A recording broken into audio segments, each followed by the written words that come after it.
Hi friends, welcome back. तो आज का हमारा वीडियो है evidence of ancient medical technology. Are we a product of genetic engineering and DNA manipulation? Are we a product of genetic engineering and DNA manipulation?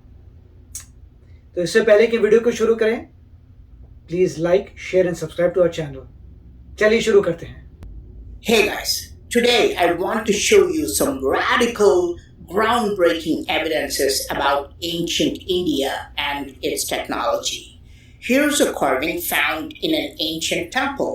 It shows something mind-boggling, a sperm approaching an ovum just prior to fertilization. But this sounds nonsensical because we know that the human fertilization process was only discovered in the 19th century. But this ancient Indian temple was built more than 1,000 years ago. So how could they carve a sperm and ovum looking like this without a microscope? Of course, some will argue that this is something else, a snake eating an egg. Some will argue that this is Rahu from Hindu mythology. He is known for eating the sun or moon, causing the eclipse. Quite an interesting story from Hindu texts, except that this explanation conveniently avoids telling you that Rahu is only half snake. His entire upper torso is always shown human-like with full facial features. Here is another carving from another ancient temple. Again, this is clearly a sperm fertilizing an ovum. This is how it originally looked in the last 5 years, and the temple has decided to paint it recently.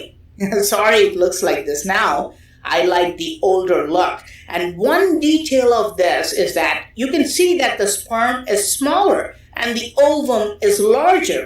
If this is a snake, there's no way it can swallow this.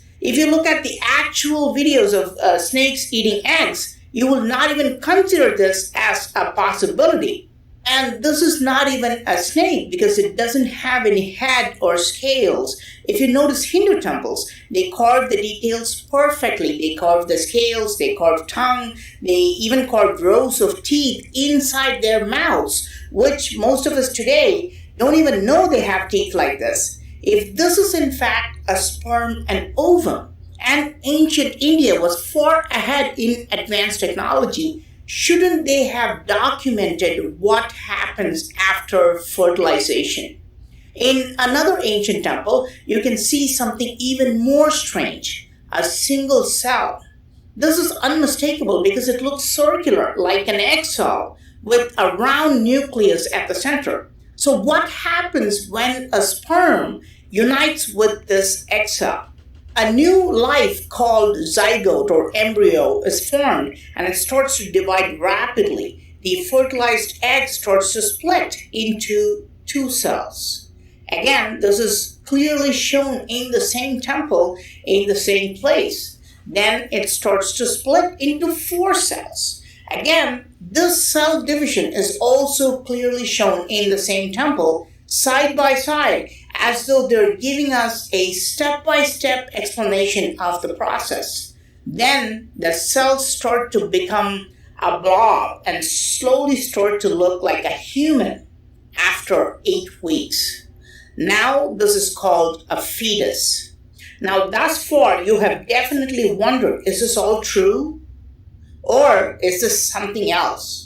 If this is really true, if they studied the fertilization and cell division, then there should be carvings of fetus inside the womb, right? In a temple called Kundaram Bhairava Temple, there are carvings showing fetus with the umbilical cord attached, clearly in a fetal position, just like how we are able to see them with advanced technology now. There are other carvings showing stylized form of the human fetus as well. I have personally visited this temple to film this. However, I was told that photography has now been banned. But I've seen them with my own eyes and confirmed that these carvings are there in the temple, but the pictures I'm using are from the internet. But this is not the only temple which shows the fetus. In another ancient temple in the village of Sirukarumbu, there is a weird carving. Again, it shows an unborn baby, a fetus inside the womb, in the fetal position. These carvings of fetuses are found in several ancient temples. But this carving gives us some spectacular details. It was originally said to be in the main chamber of the temple, and it has a hole on top where a specific concoction will be poured inside as a ritual, as though they're nourishing the fetus. Now, what is more interesting is that the main chamber of every Hindu temple is called Garbhagriha in Sanskrit language and Karuvarai in Tamil language. Both these words mean one and one thing only: uterus or womb. Why would a temple's central chamber, the Sanctum Sanctorum, be called the womb? How is it related to pregnancy? I haven't fully understood this yet, but Hindu temples seem to be very closely related to pregnancy. I've shown you what happens inside the body, but what happens outside? Is it carved in Hindu temples? There are thousands of carvings showing pregnancy in Hindu temples. In fact, with the data I have collected, I'm now able to even classify them. This is between 0 to 3 months or the first trimester. Some are between 3 to 6 months or second trimester. And lots of carvings show the last trimester because it's the most eye-catching. But before we go look at the delivery and other interesting information, when a woman got pregnant in ancient times, how did they confirm if she's pregnant? Today, doctors do an ultrasound by putting a device on a woman's belly to see the baby and its developments. This is considered the pinnacle of technology. However, a very similar carving is found in an ancient Hindu temple in Cambodia. Here, a doctor is seen holding a very similar device on the belly of a woman doing the exact same test, checking for pregnancy. Archaeologists confirm this carving is more than 900 years old. Is it possible that such a device existed in ancient times? Are we inventing new machines, or are we simply reinventing ancient machines? But how was such a technology possible in ancient times? Did ancient people at least know about human anatomy? It is well known that ancient builders carved things very accurately in Hindu temples. Look at the toes and look at the fingernails. And their attention to human anatomy is just stunning. You can see the veins, arteries, and individual strands of hair, all of them carved in ancient times. Okay, I know some of you will think this is what artists do. These guys were master sculptors and they just wanted to show these details because they wanted to be accurate and loved their jobs to make things look realistic and beautiful. But how beautiful is this? Currently placed in the Museum of Allahabad, archaeologists confirm that this is an ancient artifact, a model showing the intestine of a male human body. Experts have dated this to 2nd century AD, so it's about 1,800 years old. This was absolutely not done for beauty. They were definitely studying human anatomy for scientific purposes. Is it possible that ancient Indians were not only studying anatomy, but were also performing surgeries just like today? In the past decade, a revolutionary device has been created to detect breast cancer. It's a handheld cup-like device and it can be placed on the breast to check for cancer. Remarkably, in an ancient temple, the exact process is carved. A woman is holding a cone-like device on her breast, clearly pressing it against her breast. She holds one finger on her face, a clear indication of thinking about her future, and tears are rolling down her eyes. Is it possible that this was an ancient handheld cancer detecting device? How else can we explain this carving? Exactly how advanced were they? Since we can see carvings of sperm and ovum, the cell division, and even ultrasound tests for pregnancy, did they also study and use other advanced technology? Believe it or not, in the ancient temple of Srirangam, I found a very strange carving. A woman is holding up her leg to facilitate a man who is implanting something into her womb. Initially, when I was filming this, I thought she was delivering a baby. But look, her belly is completely flat and her face shows no pain or happiness. So she's not delivering. She's not even pregnant. So what is being implanted inside her womb? The answer is found in the ancient text of Mahabharata, which explains the curious case of Krishna's brother. After fertilization, an embryo was taken out of Krishna's mother and then implanted in the uterus of a surrogate mother. Today, this process of inserting an embryo in a different womb is specifically called gestational surrogacy. Until the last century, this would have sounded like magic. But with our technological advances, we cannot help but wonder, did ancient people use a similar technology? How else can we find such a carving with precise details and the matching description in an ancient text? Compared to his brother, Krishna's birth was only moderately complicated. His mother did not deliver him naturally, so they had to do a cesarean or a C-section surgery. The ancient text describes this surgical procedure as Shalya Prayoga, and the mother's belly was slit open to bring Krishna into the world. Even today, in Krishna's birth town, his birthday is celebrated in a very unique way.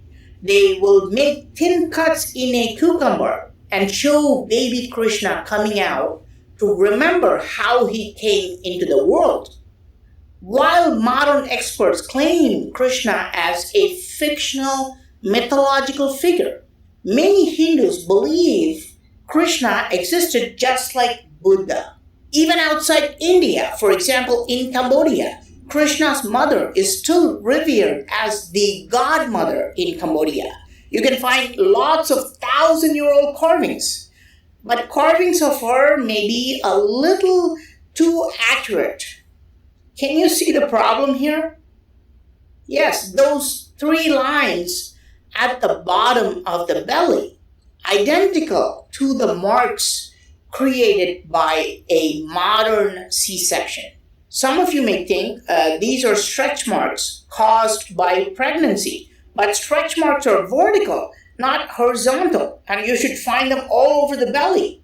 However, C-section marks are horizontal, and these marks are shown only on the lower abdomen, clearly portraying C-section delivery.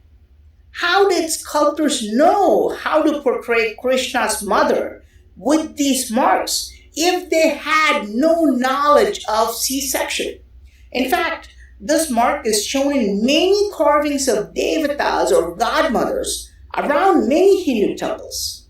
This means, in ancient times, C-section surgeries must have been as common as today. Okay, so we have seen ultrasound, mammogram, embryo transfer, and C-section. I know you're dying to know if they had test tube babies back then. If you're not familiar with test tubes, today an embryo is made outside the womb in a test tube or a container. This process is called in vitro fertilization or IVF. And yes, in ancient Indian texts, there are plenty of examples of test tube babies. For example, the popular ancient Saint Augustia was a test tube baby. He was fertilized and completely grown in a container called kumb or kumba. But of course, you may think these are just modern interpretations. But there are ancient carvings showing baby Augustia being born out of a container. If you are watching this video between 2021 and 2035, you may think this is quite dramatic. You may think it's not possible to have a fully developed baby coming out of an artificial container. But if you're watching this video in the future, if you're watching this after 2035, you will have no problem with this because we would have already progressed to this level of technology. We will be having babies delivered completely outside the human body in an artificial womb. What I find weirder is that the ancient texts are so accurate. They talk about the problems that arise because of these artificial methods. For example, Augustia was very short. He was not the same height as others because of this test tube system. Today, it's well known that there's a possibility of multiple births when they use in vitro method, and ancient texts and temples describe this issue. They show twins, triplets, and quadruplets are created because of artificial methods. Agastya himself had a twin brother. Also, a twin brother and sister called Kripi and Kripa were created using the test tube method, and they were identical twins. And this is very strange because if the twins are male and female, experts have always maintained that they will not be identical. But now, Queensland University of Technology in Brisbane confirms that yes, two sperms can fertilize an egg. And yes, you can have a boy and a girl looking nearly identical because of this. But what's really fascinating is that this process was understood and artificially produced more than 1,000 years ago. We have ancient carvings showing this, where two sperms are fertilizing one egg, and these types of identical twins are created. You can clearly see two sperms approaching and entering a single egg. Did we once have a very advanced ancient civilization? Did it somehow get destroyed? But the ancient Indians were more advanced than what we are today, because today we fertilize the egg in a test tube and then we implant it in the womb. But the ancient text of Mahabharata explains a fully functional artificial womb that can hold the baby until its birth. According to the text, there were sophisticated structures called Krita Kumbh, meaning containers supplied with life-sustaining nutrients. And the text even mentions that these containers were supplied with nutrients and the cells grew until they became fully developed babies. All of this is quite unbelievable until you realize that scientists have developed and tested fully functional artificial wombs now. Growing a baby completely outside the womb is now called ectogenesis. These artificial wombs have been tested on lambs, and they're fully grown for 4 weeks and they develop a coat of fur. And scientists have confirmed that they have all parts of the body fully developed without any issues. If law permits, they can build a complete artificial womb for humans. Did ancient Indians also do the same? Did they take the sperm and egg and not only fertilize them, but also create these artificial wombs called kumbh to grow the embryo into fully developed babies? But how did that kumbh, the ancient artificial womb, really look? In almost every ancient temple, inside the main chamber or the womb chamber, there will be strange carvings called kumbh. This structure is usually carved secretly in deep, dark places of the main chamber, so the lighting is never good when I film them. I examined this one from the ancient temple at Hampi. The kum or kumbum does not look like a regular container, but a very, very complex, sophisticated device.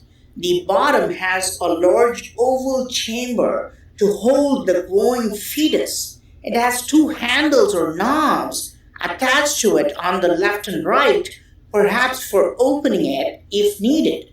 It seems to be having two large tube-like structures attached on either side, and on the top there is a cylinder attached. I shot this one in a different temple. Again, look at this kum. Remarkably similar to the one we saw before. Why are these strange structures carved in deep, dark parts of temples? What's more interesting is that the entire structure has a long cylinder attached on top, which seems to have a type of ventilation mechanism at the very top to supply oxygen. Modern scientists confirm that these are the essential parts needed for an artificial womb. It needs an outer shell with a chamber to implant and protect the growing embryo, an artificial placenta to put the nutrients and oxygen in, and a way to transfer carbon dioxide and waste products out. Do you know scientists are building a tiny ECMO device, a device that allows blood to be oxygenated outside the body? According to this plan, the device will blend gases and oxygenate the fetus, and they will have artificial placenta to remove the carbon dioxide and the waste from the womb. This seems to be the exact design of the ancient kum as well. Remember, I showed you a temple before. In it, there are carvings of how cells divide. First, a single cell, then it becomes two, and then it starts becoming four. In the same temple, there's a kum carved there, and there you can see something fantastic. Inside the kum, you can see cells growing. It clearly shows how the cells are starting to divide more and more, and the cells are growing in this kum. But it is this specific shape that surprises me. It looks familiar, doesn't it? Because you studied this in high school. This is the pistil, the female reproductive organ in plants. I mean, this is remarkable. Today we know the pistil contains the egg at the bottom, and it will get fertilized when a sperm cell comes from the top and cell division starts to happen. But how can this be carved in a temple? We know ancient people were studying human anatomy, but were ancient Indians also studying plants and animals and how they reproduce? Here's a carving that's at least 1,000 years old in a temple called Kediliyapur Temple. The details are shocking. An elephant is trying to give birth, but it's being assisted by other elephants. Look how one elephant is using its trunk and pushing it against the pregnant elephant's belly, just like human beings do. And see how another elephant is holding the tail up to facilitate the baby elephant come out without any hurdles. Other elephants are waiting and watching to see if she needs more help. The baby elephant is eagerly coming out to see the world.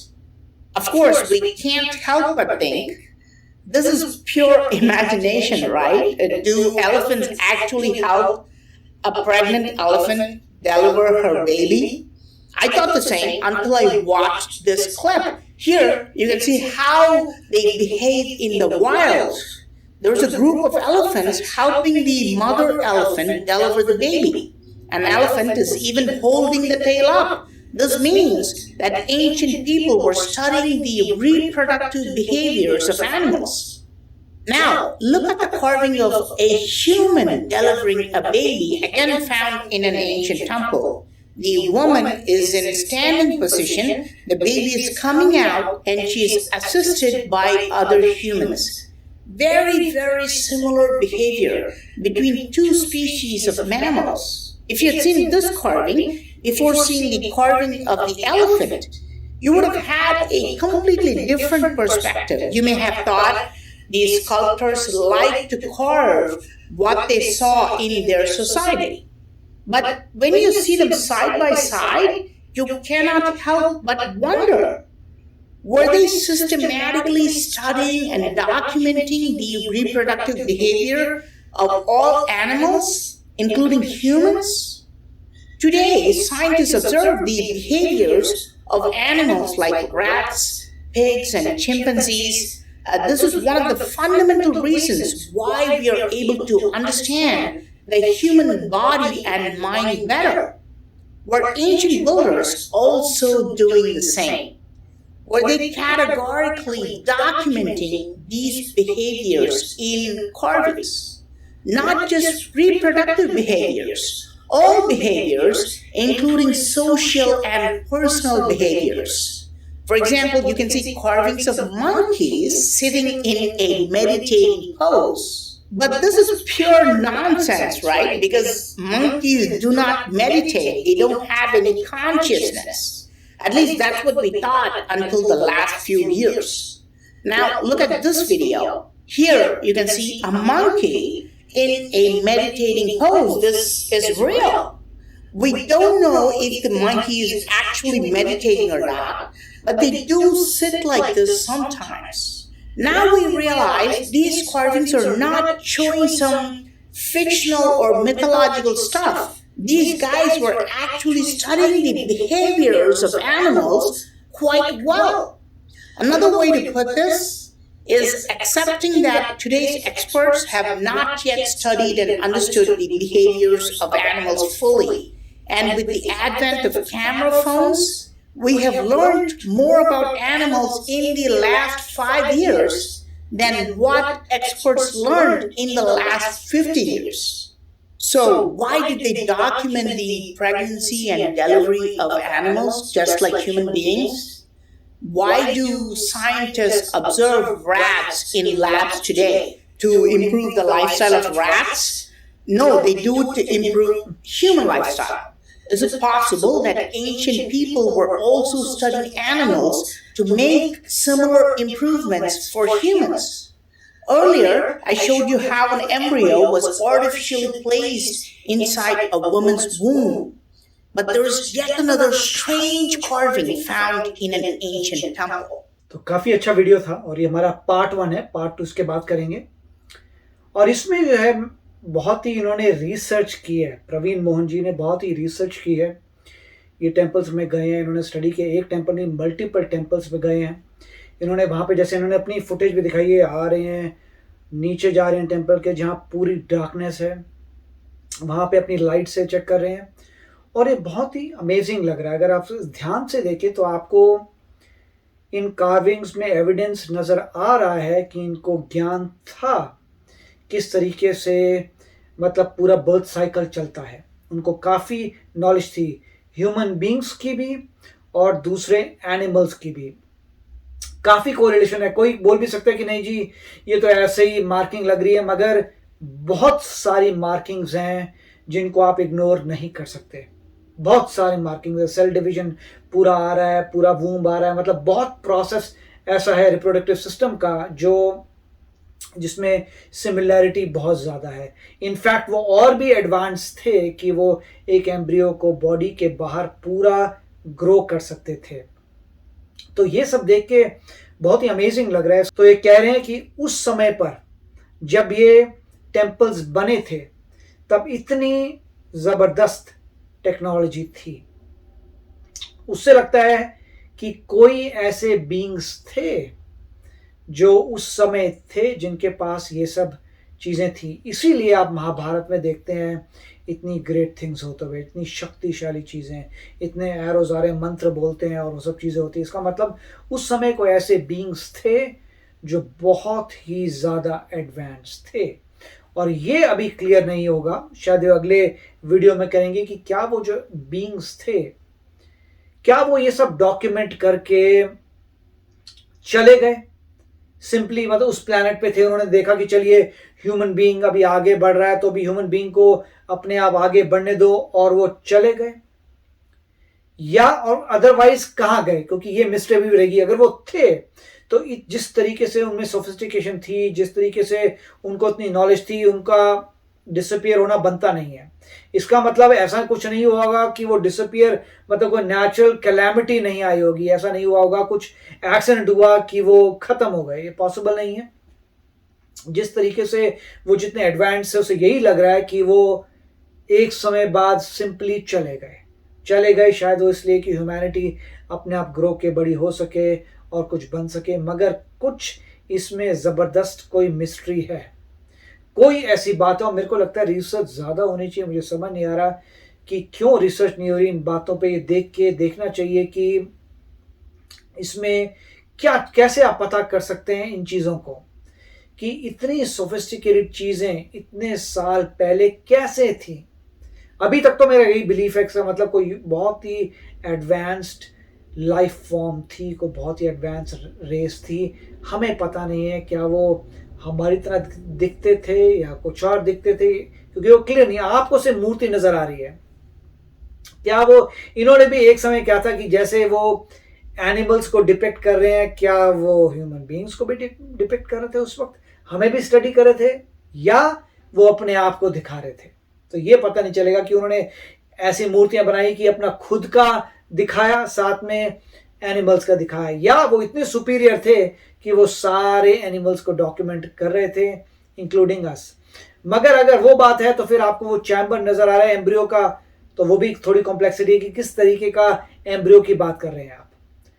तो बहुत ही बढ़िया video है और definitely बहुत ही बड़ी mystery नजर आ रही है।